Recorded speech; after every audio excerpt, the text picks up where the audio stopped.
Good morning from Hawthorne, California. It is October 9th, just after 5:21 a.m. Pacific Time. Welcome to the webcast of the Falcon 9 mission, carrying the third flight of 10 Iridium Next satellites. You're seeing a live view of Falcon 9 as we prepare for launch in just about 15 minutes from now. Launch is currently scheduled for 12 hours, 37 minutes, and 1 second Universal Time, or 5 hours, 37 minutes, 01 seconds a.m. Pacific Daylight Savings Time. I'm John Insprucker, Falcon 9 Principal Integration Engineer, and I'll be bringing you coverage of the SpaceX launch for the Iridium Next satellites during the webcast. Now, this is our third of 8 planned launches for Iridium. Our first launch was January of this year, followed with a second one on June 25th. Today's mission represents our 15th Falcon 9 launch of the year. Today's launch is from historic Space Launch Complex 4 at Vandenberg Air Force Base, our West Coast launch site. You can see illuminated in the pre-dawn darkness the two-stage Falcon 9 vehicle. It stands 70 meters tall. That's taller than a 20-story building. Now, the first stage of the Falcon 9 will provide the initial force to get out of the majority of the Earth's atmosphere. Today's flight will feature stage separation at about 66 kilometers altitude. If you look closely, you can see the first stage is the part of the vehicle that has the SpaceX logo on it. The first stage today will be returning to our drone ship named Just Read the Instructions.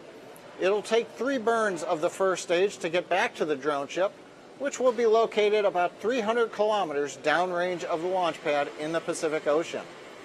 On top of the first stage is the second stage. That'll take the satellites from the edge of space and accelerate them to orbital speeds of just over 7.5 kilometers per second, 10 times faster than a bullet.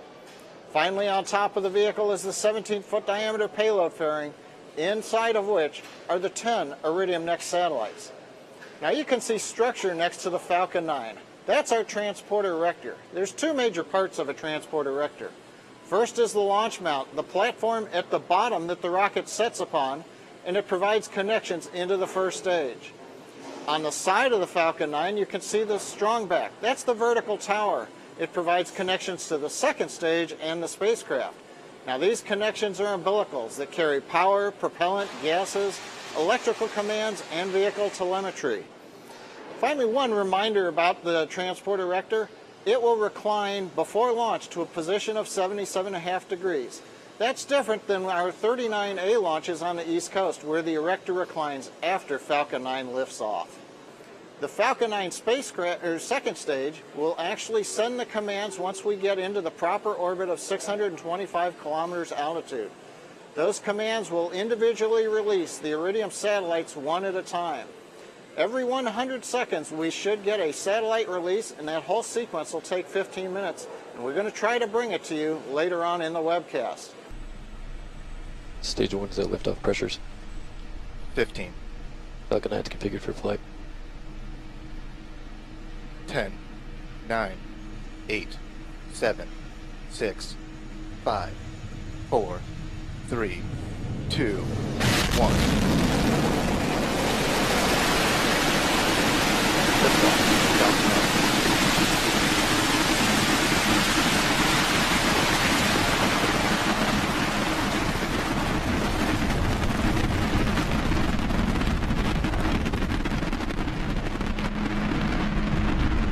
GC moving to post launch pad operations to secure the pad on pad editing. GC copies, Wilco.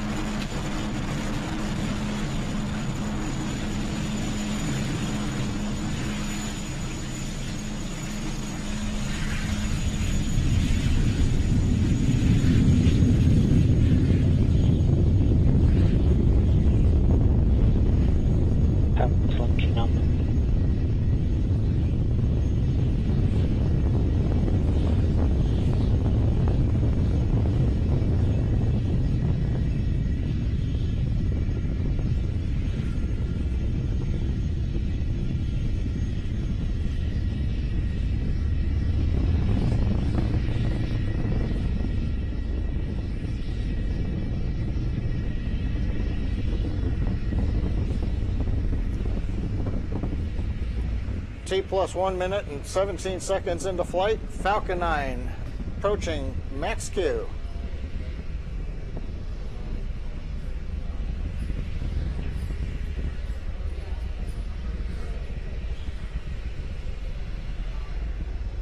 You've heard the call out, MVAC-D chilling. We're now getting the second stage engine ready for ignition.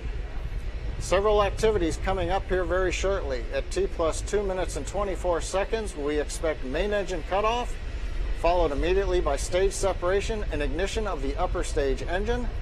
Right after that, the first stage will begin the first of 3 burns to return us back to the Pacific Ocean to the drone ship parked offshore about 300 kilometers downrange.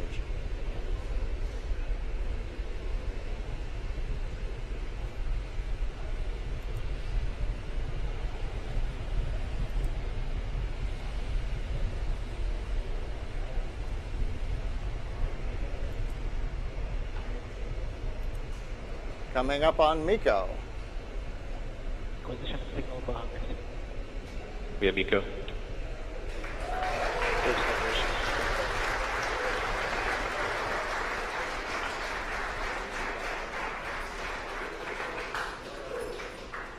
We have that back ignition.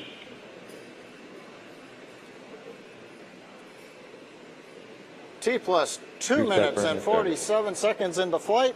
We've had successful stage separation and ignition of the upper stage engine. And as you can see, we've also relit 3 of the engines on the first stage to begin the sequence that will return it to the drone ship in the Pacific Ocean. Boost back burn lasts about 30 seconds.